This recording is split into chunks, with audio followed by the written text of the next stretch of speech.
Senator Michael San Nicolas says Bill 280 is a non-starter and is going nowhere. We're not going to be doing anything that's going to hurt classified employees. In the last 48 hours, a pair of bills were introduced to let voters decide whether the Competitive Wage Act should continue. Bill 280 would address classified, unclassified, appointed, and elected positions, whereas Bill 281 would exclude the thousands of classified employees and the mayors and vice mayors. Both are referred to the Committee on Finance and General Government Operations, led by Senator San Nicolas. So at this juncture, because I'm a little concerned about the willingness of some senators to put classified employees at risk on this issue, I'm very, very cautious at this point about moving any of those measures forward right now. In response, Senator Tommy Morrison has since decided to withdraw his Bill 280, but he's not doing so without criticizing the way San Nicolas has served as a committee chairperson. Morrison says the committee chair has dragged his feet on bills he believes don't comply with, quote, the San Nicolas way or the highway style of leadership. No one has a monopoly on ideas.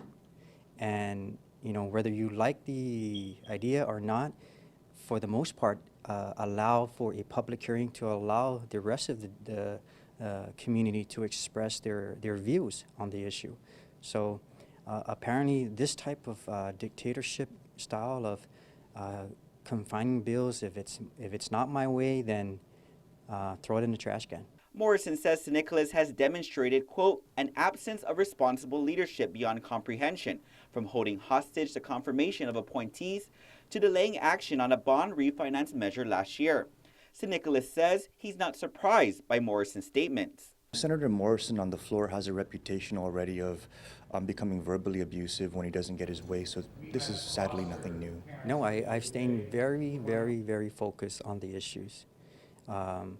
And, sometimes people get lost in the display of Senator San Nicolas's theatrical movements.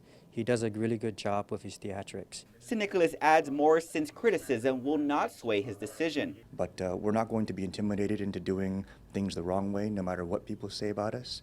This is about serving the people. And if it has to be done in a way where we're going to put up with that kind of abuse, we're going to continue to put up with it because the people put us here and we work for them. Morrison is hoping by withdrawing the bill, Senator Frank Uggan Jr.'s Bill 281 can hopefully have a hearing instead. In the meantime, San Nicolas says another way to address the issue is to move forward with the override on the governor's veto on his Bill 204, which would repeal raises for all cabinet members and elected officials.